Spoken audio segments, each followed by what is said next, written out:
আমাদের আজকে অনুষ্ঠানের প্রধান অতিথি মাননীয় হাই কমিশনার জনাব মোহাম্মদ হাসান শামীম হাসান স্যার তার প্রধান অতিথি বক্তব্য দিবেন। আপনাদের সবাই যারা বাহিরে আছেন তারা সবাই ভিতরে আসুন। আমরা ইনশাআল্লাহ এর পরপরই প্রোগ্রামকে শর্ট করার চেষ্টা করবো, তারপর আমরা সবাই মিলে নামাজ পড়ব ইনশাআল্লাহ।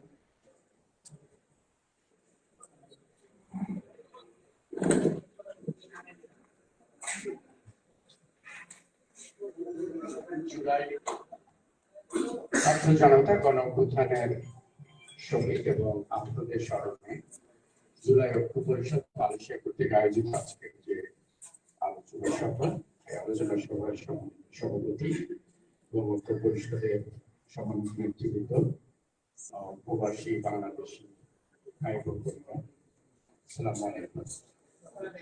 আমি প্রথমেই গভীর শ্রদ্ধা জানাচ্ছি,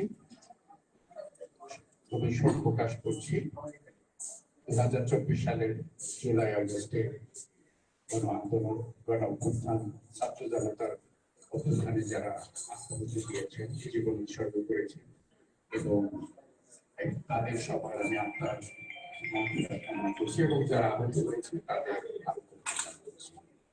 একই সাথে সম্প্রতি ঢাকার মাইলস্টোন কলেজে একটি দুর্ঘটনায়, বিমান দুর্ঘটনার ধারাবাহিক কথায় যে সমস্ত ছাত্র এবং শিক্ষক এবং অন্যান্যরা মৃত্যুবরণ হয়েছে তাদের জন্য আমি গভীর শোক প্রকাশ করছি। যারা মারা গিয়েছেন তাদের আত্মার কামনা করছি এবং যারা আহত তাদের আরোগ্য কামনা করছি।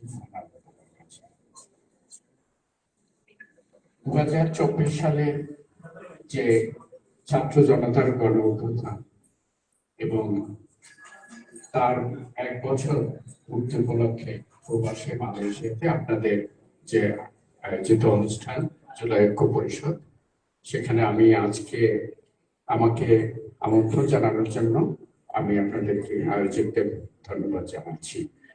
আমি এতক্ষণ ধরে আপনাদের বক্তব্য, আপনাদের অনুভূতির প্রকাশ এবং যে ভিডিও প্রামাণ্য চিত্রটি প্রদর্শন করা হয়েছে এবং যে কিছু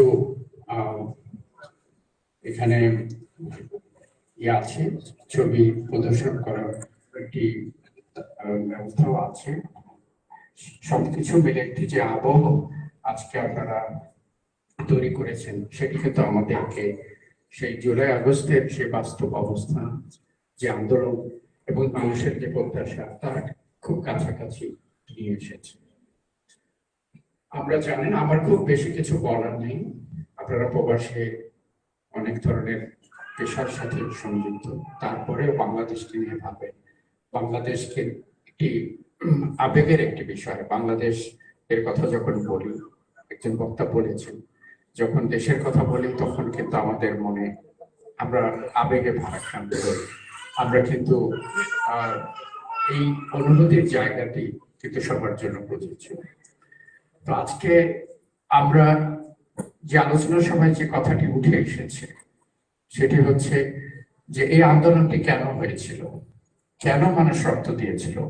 প্রাথমিকভাবে কিন্তু ছাত্ররা এখানে অগ্রণী ভূমিকা পালন করেছে, পরে কিন্তু সাধারণ মানুষ উঠে এসেছে। এবং শুধু কি ছাত্ররা জীবন দিয়েছে, শুধু কি জনতা সাধারণ মানুষ জীবন দিয়েছে? আপনারা যদি বাইরে ছবিটার দিকে তাকান দেখবেন শিশুরাও কিন্তু জীবন দিয়েছে। এবং এই যে ত্যাগ, এই যে রক্ত, এই এত কিছুর বিনিময়ে আমরা যে একটি নতুন বাংলাদেশ পেয়েছি এবং আমরা অত্যন্ত গর্বিত যে নতুন বাংলাদেশের নেতৃত্ব দিচ্ছেন আমাদের বাংলাদেশের একমাত্র নোবেল বিজয়ী মাননীয় প্রধান উপদেষ্টা প্রফেসর মোহাম্মদ ইউনূস। এবং সাধারণ মানুষের এত ত্যাগ, এত রক্তের বিনিময়ে জুলাই আগস্টের সেই যে অভ্যুত্থান, আমাদের কি প্রত্যাশা ছিল? একটি বৈষম্যহীন নতুন বাংলাদেশ। এবং সেই নতুন বাংলাদেশ হবে বৈষম্যহীন, সেই নতুন বাংলাদেশ হবে সবার, যেখানে শান্তি, শৃঙ্খলা এবং সহিষ্ণুতা সবকিছু মিলে আমরা এমন একটি বাংলাদেশ পাবো যে বাংলাদেশটি হবে আমাদের সবার স্বপ্নের একটি বাংলাদেশ, নতুন বাংলাদেশ।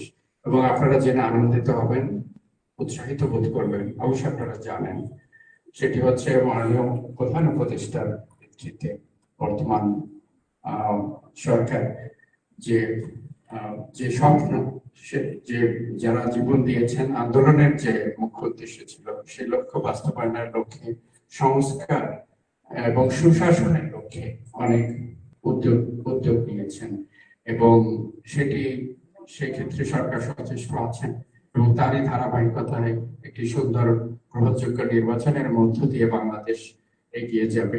এবং এক্ষেত্রে প্রবাসী কিন্তু আমাদের একটি বড় দায়িত্ব আছে। আমরা আমাদের আচরণ এবং উচ্চারণে এমন কিছু করব না যেখানে মানুষ আমাদের কোনো ধরনের হতাশা যেন আমাদেরকে পেয়ে না বসে। আমরা প্রবাসী যারা আছি তাদের কথা যদি বলি, আপনাদের একটি বড় শুধু বাংলাদেশের নয়, সব জায়গাতেই বিদেশি প্রবাসে 1,40,00,000-এরও বেশি প্রবাসী বাংলাদেশে আছেন। এখন এই আন্দোলনে নৈতিকভাবে, আর্থিকভাবে, বিভিন্নভাবে সহায়তা প্রদান করেছেন প্রবাসীরা এবং প্রবাসীদের এখানে একটি দৃশ্যমান বড় ভূমিকা ছিল। কিন্তু সবার ক্ষেত্রে একটি লক্ষ্য ছিল, সেটি হচ্ছে নূতন বাংলাদেশ। সেই নূতন বাংলাদেশ গড়ার লক্ষ্য, সেই নূতন বাংলাদেশ গড়ার যে দায়িত্ব, সেটি কিন্তু শুধু সরকারের না, সেটি আমাদের সাধারণ মানুষের, নাগরিকদেরও কিন্তু সমান দায়িত্ব, যারা দেশে আছেন প্রবাসে সবার। তা আমরা আমাদের স্ব অবস্থান থেকে আমরা কাজ করে যাব। আমরা দূতাবাসের কাছে অনেক প্রত্যাশা আছে, আমাদের অনেক সীমাবদ্ধতা আছে। মালয়েশিয়া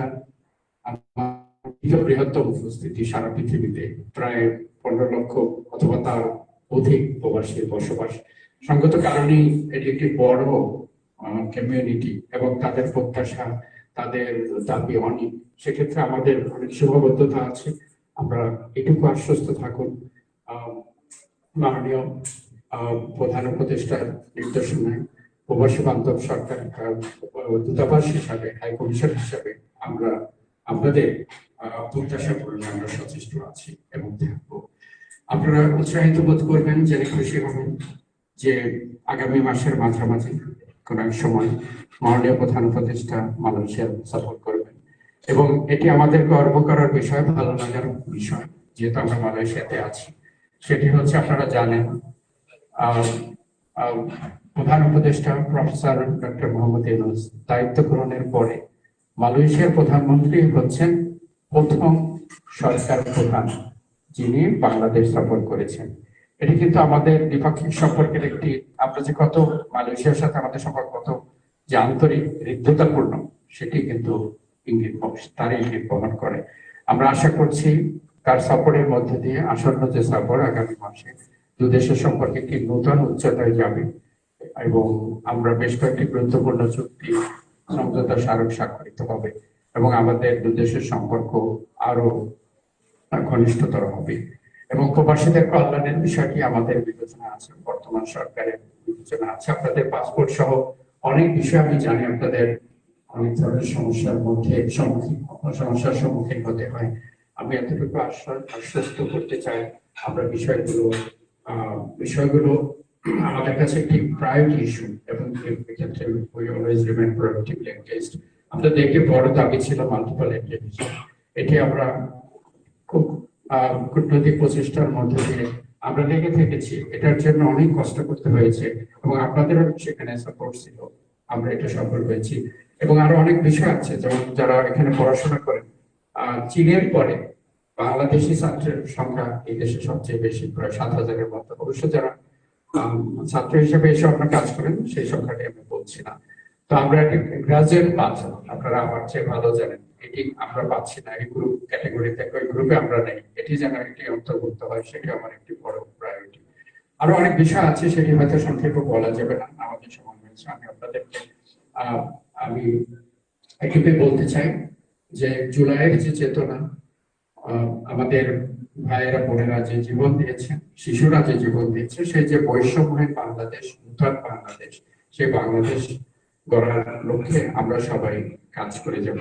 বাংলাদেশের আমাদের বর্তমান অন্তর্বর্তীকালীন সরকার সেই স্বপ্ন বাস্তবায়নে সচেষ্ট আছে এবং প্রবাসী হিসাবে আমিও কিন্তু একমাত্র প্রবাসী, অতএব আমাদের সবার কিন্তু দায়িত্ব হচ্ছে সরকারকে সহযোগিতা করা এবং আপনাদের ভালো সাজেশন, পরামর্শ সেটি যে ক্ষেত্রে হোক, আপনারা শুধু রেমিটেন্স পাঠিয়ে না, ভালো বুদ্ধি দিয়ে, পরামর্শ দিয়ে, সাজেশন দিয়েও কিন্তু বাংলাদেশ সরকারকে এবং যারা বিভিন্ন দায়িত্বে আছেন আপনারা সহায়তা করতে পারেন, সহায়তার হাতটি বাড়িয়ে দিতে পারেন। যে কাজটি আপনারা আগে করেছেন, এখনো ভুগছেন এবং আগামীতেও এটি চলমান থাকবে, এই প্রত্যাশা।